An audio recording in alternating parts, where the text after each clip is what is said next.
Welcome to a World of Good podcast. I'm Nate Tatman. And I'm Andrew Gale. And we are two friends who love Jesus, care about the church, and travel the world to share stories of people who do the same. Our conversations happen in all kinds of places, like a coffee shop and an airport terminal, or even the back of a crowded taxi. But no matter where we go, from Argentina to Zimbabwe, we capture stories of the good God is doing around the world. And we hope those stories will do you a world of good. Welcome to a World of Good podcast. This is Andrew Gale, and I just want to say that I'm so glad you've joined us on this journey of hearing stories of the good that God is doing around the world. I want to offer a brief disclaimer about this next episode you're going to listen to. We had some technical difficulties with the recording that required us to use the audio from our Zoom call for all three of us. So we apologize that the quality of the audio is not as high as it is in other episodes. But I can attest to the fact that the quality of the content is on par with the rest of the podcast. So with that, we hope that you enjoy this final episode in our three-part series on Millennials and Missions.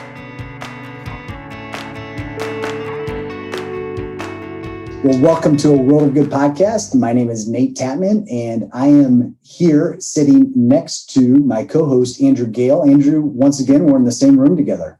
I know it has not happened often in the last year, but it's great to be with you as you're preparing to go. I mean, I know the timing of this coming out will be different than actually, when we recorded versus when it goes live, but you are a week out from flying to Madrid. Yes, which is why you're here. You drove up here, kind of do a sending off prayer for our family with the Global Strategy and Church of God Ministries staff on Zoom. And then you took our family out for lunch. We had a nice lunch. It was delicious. And now we are here recording. And I'm literally taking your dining room table. You are. Because I bought it off of your online sale. And I never, I've never realized how awkward it is looking at your face and into your eyes while we're talking. It's always on a screen. Well, that made it even more awkward. Like, why'd you have to say that? To make it awkward.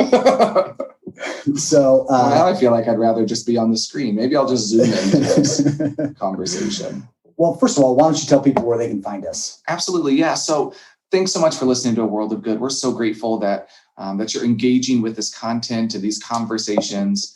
We want you to know that there are lots of ways to connect with us. If you ever want to have conversation about what you're hearing, what you're processing, you can sign up to receive new episodes in your email inbox just by going to our website, www.chogglobal.org/aworldofgood, all one word. We also have our Global Strategy Facebook page where we post updates and information, as well as the ability to listen to this podcast on Facebook for those that would prefer that. We have an Instagram. You can search for a World of Good podcast. We have a Twitter account, a World of Good pod. Any way that you want to connect with us, we would love to have a conversation. We feel like this is an opportunity for us to learn together about the things that God's doing around the world. And so we'd love for you to be a part of that learning process with us. Well, on today's show, we are going to be recapping the topic of millennials and missions. And we wanted to bring in Pastor Channing Marvin. Hello, Channing. How are you doing today? Hey, I'm doing great. Good. Thanks for having me. Yeah. And Channing is joining us from Walla Walla, Washington. That's maybe the best place ever to say. I mean, I've never been there, but like to say. Yeah, it is. To say. Go ahead and say it. Walla Walla, Washington. Like it's supposedly it's on Bugs Bunny. I did not know that till I moved out here. So really? something to look up. Yeah. Yeah, I'll have to do that. We'll have to do that. It just rolls like a off the vacuum top. company or something. Yeah. Walla Walla, Washington. Walla Walla, Washington. Channing, maybe just introduce yourself in terms of who you are, what you do. You're in Walla Walla, Washington. You serve on staff at Blue Mountain Church of God. What are your responsibilities there? Yeah, I'm here at Blue Mountain Community Church in Walla Walla, Washington. Like you said, I've been on staff here for about 3.5 years as the worship and missions pastor. So worship and missions, I think it's always interesting when we connect in with people that are doing the mission side of the work, and it's never the same. I mean, we've had children's and missions pastors, we have people that are full missions pastors, we have people that are lay leaders that are doing the mission stuff. You're doing worship and missions together. How does that work for you? Is that fun that you get to do kind of something that's more internal for the church, like worship, and then external? Like tell me about how that all came about. Yeah, it's a good balance. It's also kind of hard to keep that balance because it's easy, especially during COVID this past year, of trying to get live streaming running and everything, all my focus has really gone to the worship side of things. Absolutely. So it's kind of hard to dedicate some time of even vision. I feel like a lot of mission work is visionary, like trying to schedule things ahead of time and getting the church involved and other ways to do that. So I feel like that's kind of lax, especially this past year. But it is a good mix. Obviously, I'm passionate about music and how we are able to use that to worship God, and also to physically go and learn and to partner with people around the world, and especially locally. It is a great balance. I feel like it's a lot of involvement of leading the church. That's great. And I had an opportunity, my family had an opportunity to visit with you guys last fall, and we enjoyed not just Blue Mountain Church, but we also enjoyed being around Walla Walla, Washington. It is a great place. It's located in the southeastern part of the state. The state of Washington as a whole is just a beautiful state to drive through. And it's interesting how just the different corners and the middle of the state is just all different terrain. Totally. And you get a mix of everything from the plains to the rolling hills to the mountains to the coast. And so a little bit of everything. We're not just, the stereotype is that the whole state is like Seattle. It's rainy. It's cloudy the whole. Yeah, exactly. It's not that way at all. It's not. So we wanted to bring Channing in and just kind of set the tone for you guys, those who are listening.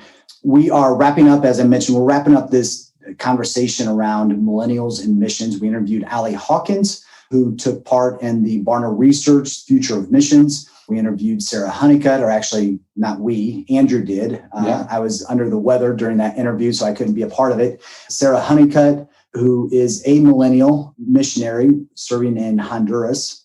And we wanted to bring Channing in, who is also a millennial and serving in ministry, and just kind of wrapping up this conversation. And I thought we would first start, I guess, just to kind of let our audience know, I'm not a millennial. We all know that. You're the oldest. I'm older than a millennial. So I'm a proud Gen Xer. I'm in my mid 40s. I'm 45. Yeah, you didn't want everybody to know. That's why. Yeah. You're a little embarrassed. I am not embarrassed. I own it and proud of it. You, Andrew, are 37. Yep. And Channing, you are 27, correct? Yep. Correct. So we, all three of us kind of represent different decades, obviously, but we have two millennials, one on the older end of the spectrum and one on the younger end of the spectrum. And then a mature Gen Xer. Questionable on the maturity side, but definitely a Gen Xer. Anyway, one of the things we just wanted to kind of dive into this a little bit. And I thought, Andrew, if you would, because you've done some research, you did your doctoral dissertation on millennials, right? Yeah, I did. Yeah, I did my PhD work in looking at the issue of justice and the way that specifically Wesleyan holiness millennials, so a very specific subset of millennials, define and practice justice. Mm-hmm. So yes. You've done some research on that. And so I thought it would be good just to kind of give a perspective or an idea of how the different researchers define these generations, because you could Google it, but you're going to get a different answer. Yeah. And that's the thing that I think it's difficult is it's very ambiguous. And I think people assume that the millennial generation is there's strong boundaries of who's in and who's out, but that is actually not the case. It depends on who you're talking to and how they define generation and generational theory. And, some of the kind of fathers of conversation around millennials are a pair of authors, Neil Howe and William Strauss. They wrote Millennials Rising and a number of other books about different generations. And so they kind of talk about there's different ways that we can determine generations. And they give 3 ways. One is perceived membership. Like, does somebody think that they're a millennial? And if they do, if they buy into that being who they are, then that can be one way that they identify as a part of that. So let me stop you right there. Does that mean they may be a Gen Xer, but they perceive themselves as a millennial? Well, it's more for those that are on the boundary line. So like I'm born in 1983. Some people would say that I am not a millennial because millennials started in 1986. Gotcha. Other people say it's 1980. So whether I'm a millennial or Gen X is in some ways I'm at that boundary line. And so I may actually say that I connect more with millennials. I perceive myself as being a part of the millennial generation versus saying I feel more like a Gen X. The second way that people talk about is so perceived membership, and the second way is common location and history, which is what a lot of people use. So they look at historical markers like 9/11 or World War II or these other kind of major historical events. And that's how they determine kind of where generations start and stop. Did those events happen in your formative years? And then the third is just shared beliefs and behaviors. And looking at a generation, they can tell if someone's a part of a generation because they tend to have similar beliefs and behaviors that start to define them.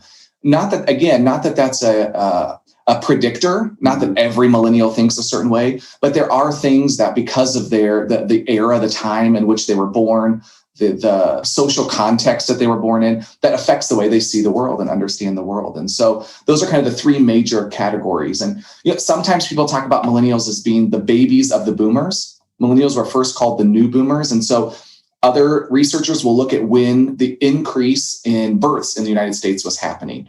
And so they say that uptick again, when boomers were starting to have kids, was in the early 80s. And so that's kind of when they started. So again, it depends on who you ask, what they're looking at, what their kind of frame of reference is. But for the most part, if you think about millennials being someone who's born kind of mid 1980s to mid to late 1990s, and some people, again, as late as 2000.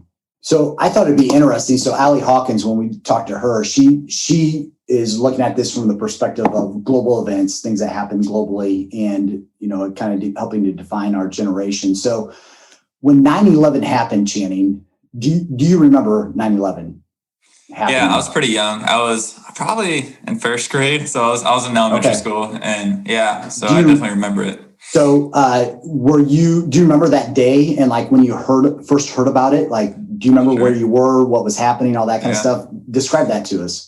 Yeah, so maybe I was in kindergarten because I think I had a half day of school. So I was home in the afternoon. I was outside playing, and we lived pretty near one of the largest Air Force bases, Wright-Patterson Air Force Base. And I just remember, because I was playing outside, and I remember like the skies, because we were near another airport, and the skies were clear, like there's no plane activity or anything. And then all of a sudden these jets like flew towards New York, and I remember they broke the sound barrier because everything was like rattling in the house. So that's really the only thing I remember about that day. Yeah. Because and you also kind of at that young, you kind of remember things and know events through your parents' eyes. And so I don't think they shared too much that day what was happening, but I definitely remember that.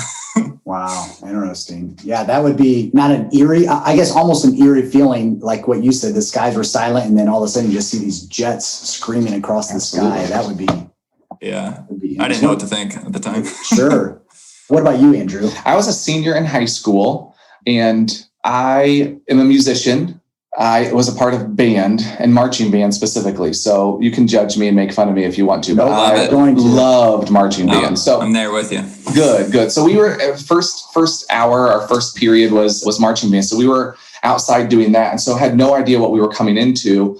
I also did the announcements, and I remember coming in that day and the principal saying, "Hey, don't be funny," because my friend and I, we used to be really silly when we did the announcements. And she was like, "Don't be funny, just do the announcements." And we did, and had no idea why. And then I remember walking into class, and they had the TVs on in the room. And I remember seeing the second plane hit the tower as I walked into class. And so I have that really vivid memory of seeing that happen, and that just the emotions of all of that, and trying to figure out what was going on, because I felt like I was being brought into something. I mean, I was being brought into something that was already in the midst of happening, and I was trying to catch up. I remember feeling like I was trying to catch up to know what was going on. Yeah.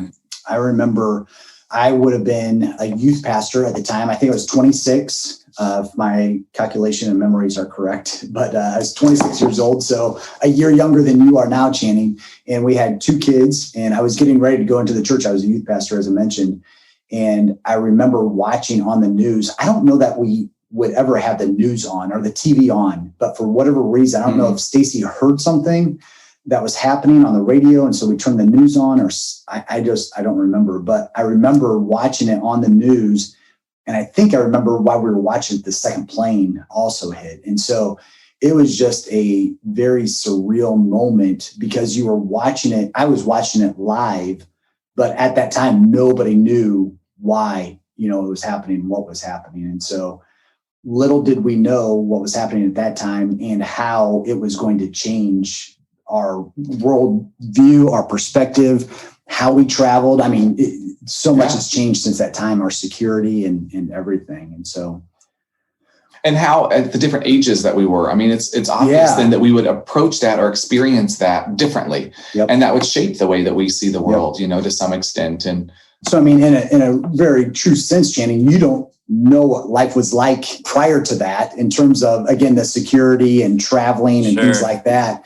I was, again, in my mid-20s. I didn't travel at that point in my life. I don't think I even owned a passport. But I do remember, people talking about how you could walk a family member all the way to the gate, going into an airport.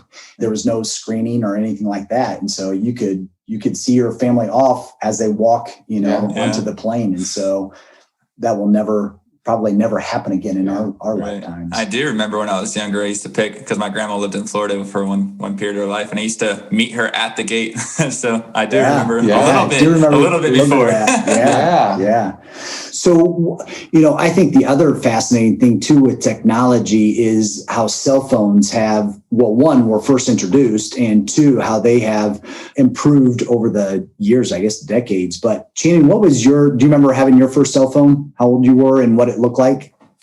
Yeah, I think right after I got my driver's license, so I must have been 16. And I had one of those phones that has the keyboard that flips out, kind of a small block little phone. That was my favorite. Yeah, they're cool. and you were telling us a little fun story about, oh my gosh, about your phone and who you would call. Yeah. Well, yeah, because on the side of the front facing, it had all the numbers on the side that you would dial. And if you didn't finish dialing a number, it would think that something's wrong with you or you're in trouble. So after like 5 minutes, it would automatically call like 911 dispatch. So I would get numbers all the time of dispatch center saying, "Is everything okay? You dialed and we never heard from you." It's like, "Yeah, no, everything's good." It's just my phone. Just my phone. What about you, Andrew? What kind of phone did you have? So I don't remember it was my first phone, but the first phones that I kind of remember having was when I went off to college. My parents got us up. It was going to college 12 hours away. And so we did the family plan thing. And it was just a flip phone, a white Nokia flip phone where you didn't have any keyboard at all. So you're like pushing numbers multiple times or like, to text something, or it tries to guess what you're texting. So yeah, that was the first phone that I remember having. And that's where I don't even know what it's called, but instead of typing out "thank you," you just do the TY or "talk to you later." I mean, that's where that originated from. So you didn't have to text out, hit the button 12 times to get to one letter. Yes. Oh my goodness. And so, I remember our first phones. I would have been in my, I think, late 20s. And Stacy and we had a Nokias as well, but they were kind of like the walkie-talkie phones. I didn't even know that existed. Yeah. It was walkie-talkie. Yeah. It was a walkie-talkie feature. And I think the great thing about it is that you could use it. I could be completely wrong, but I don't think it went against our data. I think it bypassed the data somehow. I can't. Yeah, we had one of those too. Yeah. Did you? Yeah. But the thing about it was, so I think I'm safe. Stacy doesn't listen to this podcast that often. As I said, I'm going to remind her to listen to this one specifically. So I'm not. I'll tell her something really great is in it that she needs to listen to. No. So anyway, we've talked about this before, but she's the talker between the two of us, and so we will talk on the phone, and she could talk for minutes, and I could just put the phone down and do whatever I want and pick the phone back up, and she'd still be talking. Anyway, with the walkie-talkie feature, you cannot interrupt each other. And so she would be, sharing stories or talking about something or wanting me to do something. And it could have been, something I already knew, but I could not interject and tell her that I had already done something or I already knew what she was about ready to say. And so that was the frustrating part about. I know some couples though that would benefit from not being able to interrupt each other. But and just to think about how far cell phones have come, in terms of now we're using them for GPS. We don't even need atlases anymore. We don't need maps anymore. Speaking about my wife bought an atlas, and I don't understand why. But she bought one just a week ago because we're going to go on a trip. And I was like, okay, but she wants to have in case something were to happen. But I just so much is on our phone today. Yeah. Like I was driving up here today using GPS to find exactly where your house was, and was on a call through Zoom. It was a Zoom audio call for a conversation where we had people from all over the country and all over the world in prayer together. I mean, it's crazy what our phones do now that we had to have so many other gadgets or things to fulfill that in the past. Yeah. I mean, I just think about road trips. We're about ready to drive out to New York to fly to Spain. And, in the past, I would have gotten out a map, routed, looked at my route and planned out all that kind of stuff. And now I won't know where we're going until we wake up, I get in the car, I'll put the address in and we'll just go, And so the other thing too, is like with Google Maps, I don't know if you guys know this feature, but you can download actual portions of Google Maps onto your phone. So if you go into a dead spot, you still have the map on your phone and it's navigating you and all that kind of stuff. So one of the things I was going to say earlier is some people, when they talk about technology, it's like technology adapters versus technology natives. And that's one of the things that's different. Like millennials are starting to move towards being technology natives, where they just grew up with technology. Channing, was that your experience? Do you feel like technology was just like from a young age, it's always been a part of it? Or do you still feel like you're an adapter yourself? I think I'm kind of in between, because I feel like especially the internet was still developing when I was growing up. I mean, we still had dial-up internet and all that stuff growing up. I wish I could make that sound. AOL, you've got mail. And then instant messaging and stuff like that. And then the development of social media. So I feel like I've been in the age of the whole internet being developed. So yeah, that's interesting. But again, we're talking about this because these are things that have shaped every generation differently. And like you said, my generation obviously is adapters. My kids are natives to technology. And so it's just interesting how it shapes our lives. Yeah, social media was not available. I mean, the first social media, Facebook entrance was while I was in college. So there wasn't even an opportunity to be a part of it in high school because there wasn't such a thing. And so to think about that and how that shapes kids now that can get on it at such a young age, Yep. Yeah. So let's dive into this research, the future of missions. And a big portion of the study came from this segment called the Supportive Skeptics. And we talked to Allie Hawkins about this group. And just as a reminder, a supportive skeptic is someone who is or who are engaged Christians who don't consider missionary work very valuable, but nonetheless are engaged in giving to or going on mission. And they seem to be more concerned than others about the shameful parts of mission history. And this is true for supportive skeptics in all three age cohorts of the study, the research that was done, but most of all among young adults. And many of these same engaged young believers say Christianity should rehabilitate its reputation before continuing international missions work. And we'll get into that a little bit more. But in terms of these supportive skeptics, Channing, how do you see supportive skeptics play out in your area of the world, in Pacific Northwest, in your community, in your church, amongst your peers? Right. I mean, it definitely comes into play when we're trying to develop some more short-term missions programs and stuff like that. And I have someone specific in mind who's definitely a supportive skeptic. He's really involved in the local community and really wants to invest in our community, but doesn't really see the value in going international or supporting people international and growing the larger church. And even I would say sometimes I am a supportive skeptic at a small scale, that just making sure that we're doing missions ethically and that we learn from the past, but we're really moving towards how can we do this in a better, healthy manner? I love global strategies, walking alongside the global church. I love that.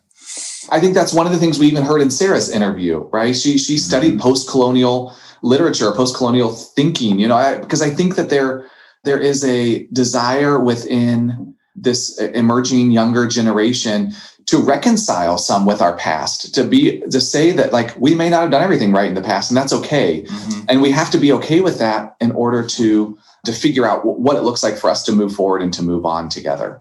And I think, I would, you kind of put yourself in that category sometimes, Channing. I would even say that one of my kids, my older daughters, one of them puts themselves in that category.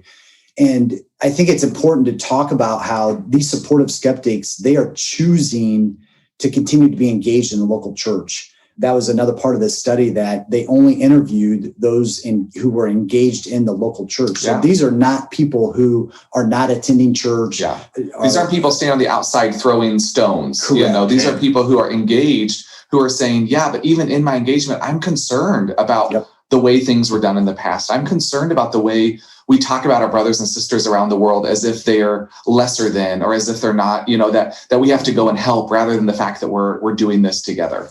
And I think a big part of it is they're asking questions because they see some of these issues, some of these areas in our society and our culture and our institutions that are broke, and nobody is having the conversation of how do we fix some of these broken pieces or these broken parts. And so they can come across sometimes as critics or to be critical of the church or to be critical of missions. But I think it's important that we don't view them with that perspective or with they're not coming at it from a critical mind. They're coming at it. They want to have these conversations. They want to know, how can we do this better? Right. So in a local church context, Channing, how are you having those conversations, or are you having those conversations? It doesn't, I'm not even thinking or asking the question in a programmatic sense, but even in a relational, conversational sense. Are those conversations happening, do you feel like? And again, not even just in your local church, but in the local church context overall. Yeah, we actually just went over this past year and a half, kind of all went back through our mission support and who we partner with and why we partner with them, and really trying to keep an accountability for the partners and missionaries we support to have an ongoing conversation.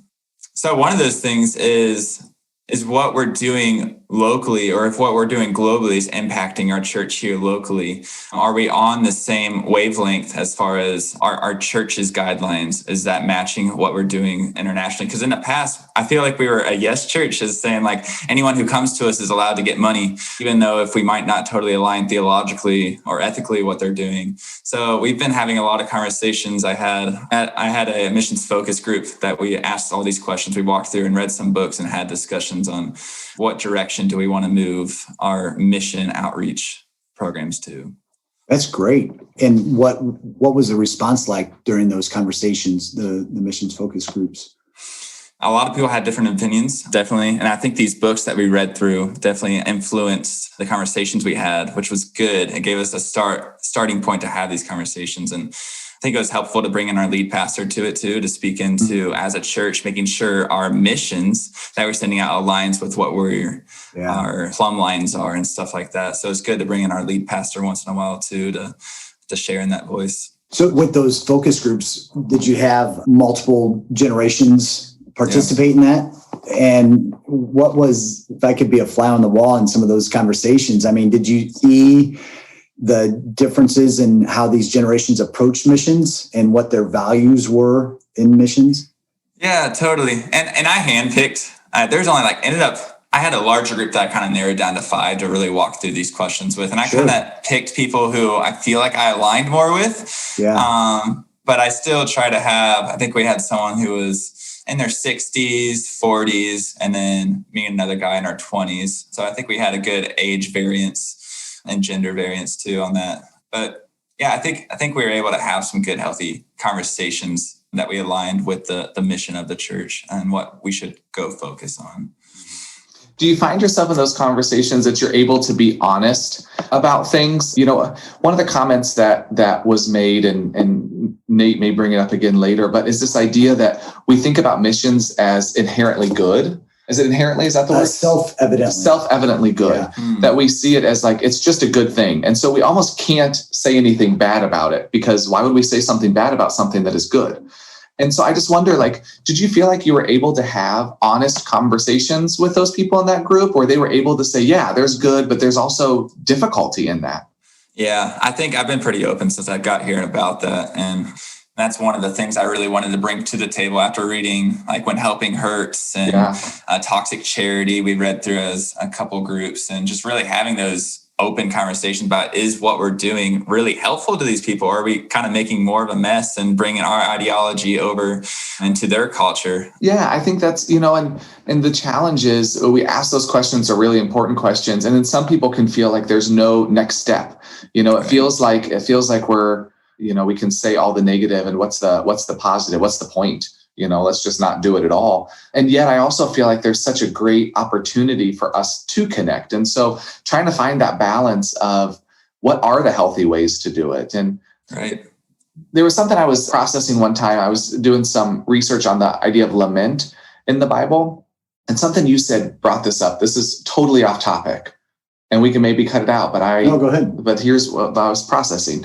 You talked about how supportive skeptics tend to be critical, but that they're a part of it, that they're in the midst of it. Yeah. And I think that's a really important distinction, because as I was processing this idea of lament, I was thinking about the difference between critique and lament.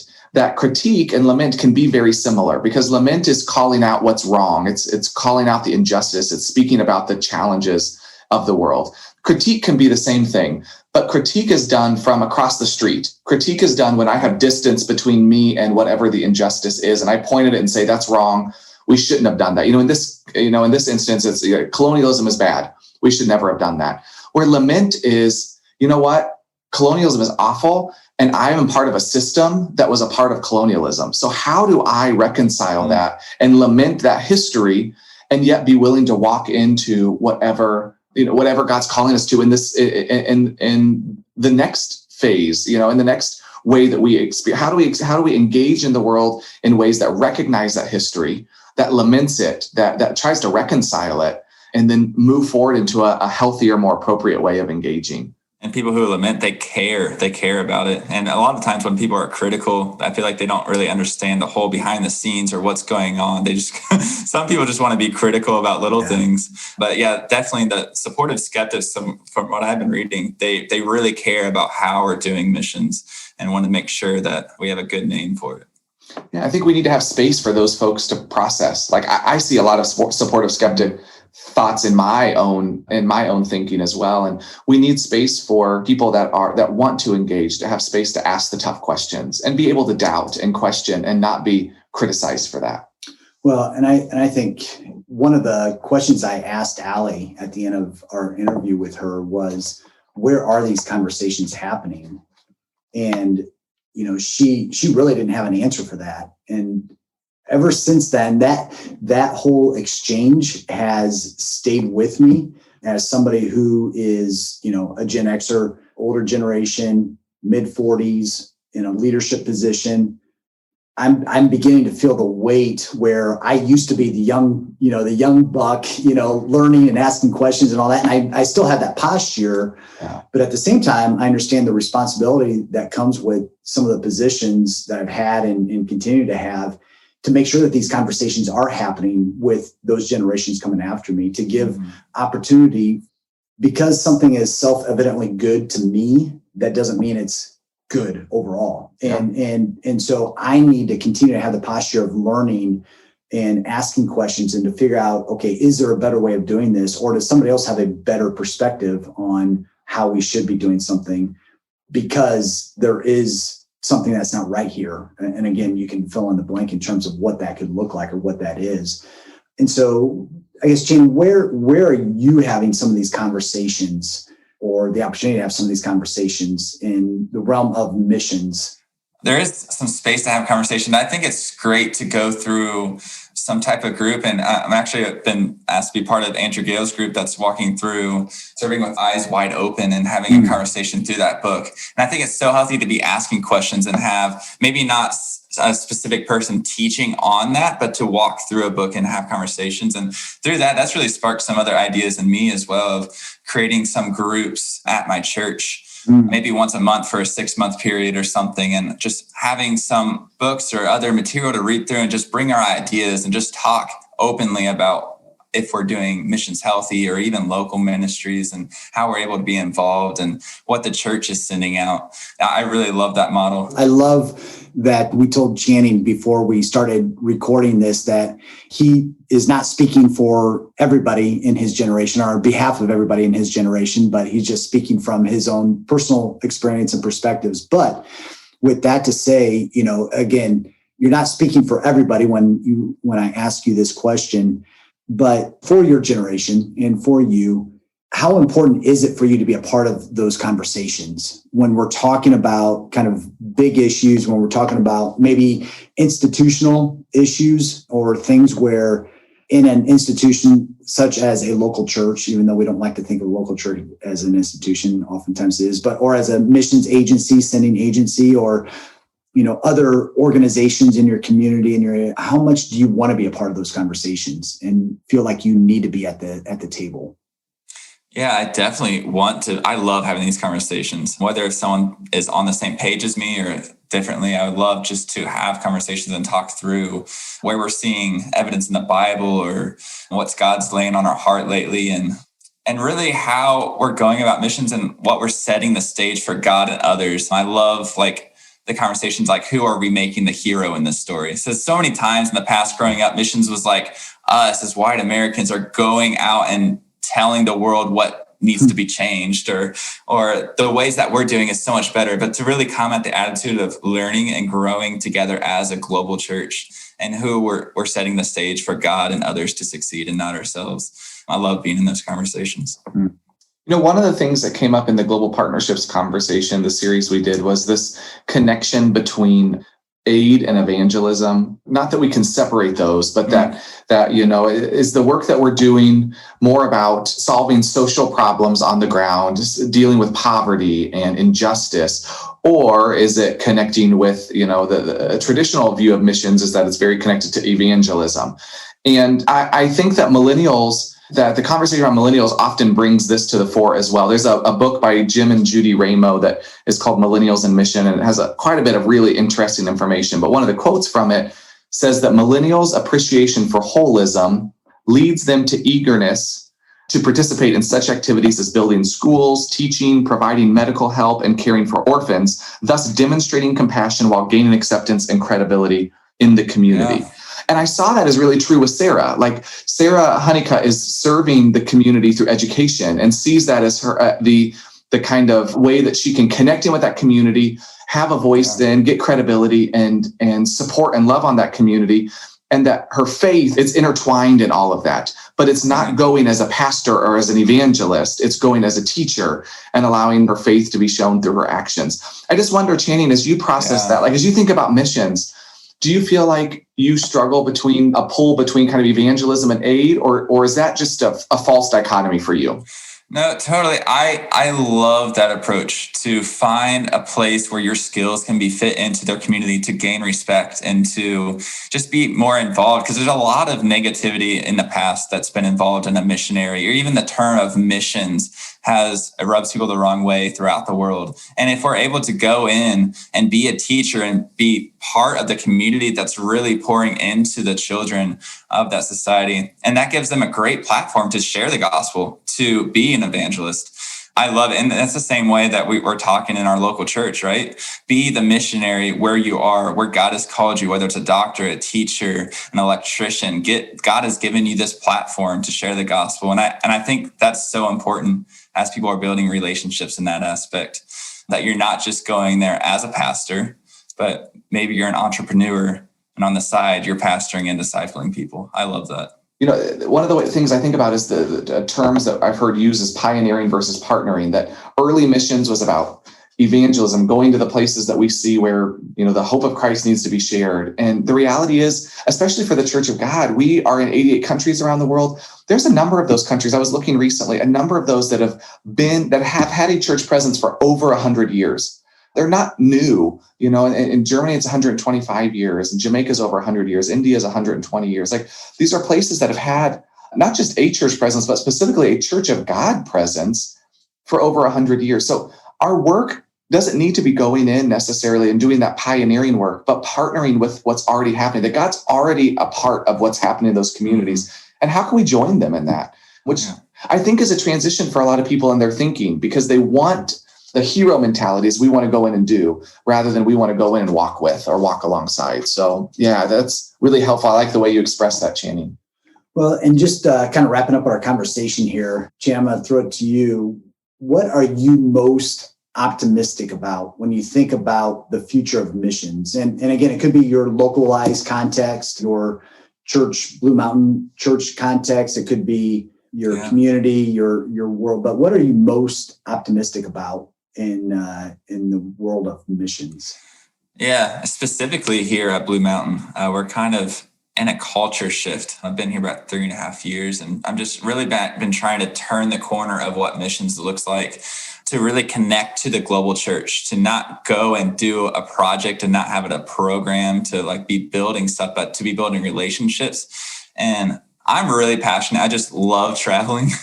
So, and then part of that love for traveling is to experience different cultures, the different food, the different people, just the way people do life, and to bring back those stories of how God is moving and the way that they do church differently, the way that they share their faith differently, and we can bring those back. And I think that's been the overarching goal of any missions in the past, is to be connecting with the global church. And I'm really excited about the future of that and to make it a two-way street. Because I feel like in the past, global partnerships has been very one way. We're supplying all the funds for this person or this organization to do the work over there. But how can we be learning from them and bring that back to our church is what I'm really, really excited about, to be sharing stories with each other. I love that. I something that you said in there, I see through our fundraising over the last year, I've had the opportunity to speak with a lot of different churches. And I have seen this paradigm shift that has been taking place. And it goes along the lines of what you've just been saying, in that there are a lot of leaders, pastors, those in the missions pastor's role, or that responsibility falls on their shoulders, who are trying to get this idea that missions is beyond going and building something. It's beyond building a church or painting. That can be part of missions, but for some reason, that has become the totality of our missions programs in our church. And if we're not doing that, we're not doing missions. And again, it just feeds into this whole colonialism mindset that many of our churches, many of us have had over the years. And so I see this paradigm shift happening. And so that's the one thing that I've seen. The other thing I've seen that you've described as well is the relationship aspect. It's not about a project, it's about building relationships. And again, that's what I love about global strategy. And our tagline is walking alongside. It's building relationships. It's getting to know the pastors, the people on the ground who are reaching their communities, who God has called to reach their communities. And it's learning from them. It's asking them questions. It's discovering who they are and how God has called them to reach their community. And it's not about us coming in with our ideas and our agenda. And like you said, it's a two-way street. And so I've been, in visiting with churches, having these conversations. There's a lot of churches who are changing, that conversation, having those conversations and making that paradigm shift. And I too am excited about what this could look like in the next, 10, 20 years for us. Yeah. Yeah. Just one more thing as you're talking, just how can we come alongside what God is already doing, that there's already established churches there and the hearts of the people we were witnessing to. How can we come and support and encourage those people and not be repairmen? Because I feel like that's definitely been the type of missions that I grew up on, is we're going to repair whether it's physically, theologically, or anything, but not to have that mindset of being a repairman, but to come as support and even just encouragement for missionaries like you, Nate. As your family goes over there, I would love to come and visit and just be an encouragement for you and your family as just new life in your ministry. I think that's so valuable. And we see that in the life of Paul, right? We see that Paul went as an encouragement to the churches. And certainly you could also argue that Paul was very much saw himself as a repairman when you read some of his letters, but or a critic. Exactly. But that aside, Paul really, his missional journeys, those 3 journeys were so much about encouragement and building up the church and trusting that the church was doing good work and trying to help them just continue to grow in their knowledge and understanding of Christ. And so I just find that to be a really beautiful model for the work that we're doing. And Channing, it's so encouraging to chat with you. I'm so encouraged to hear the way you're thinking about missions and just global engagement. And grateful that you're part of this community we call the Church of God. Thanks for this conversation. Yeah, thankful for this opportunity. Love having these conversations. Thank you, Channing. Thanks for listening to A World of Good. A World of Good is a podcast production of Global Strategy and Church of God Ministries. Our theme song is Colorado by Leo Flores. If you want to join the conversation, visit us at Twitter at A World of Good Pod, on Instagram, A World of Good Podcast, or visit our website, chogglobal.org/A World of Good. And join us next time as we share more stories of good from around the world.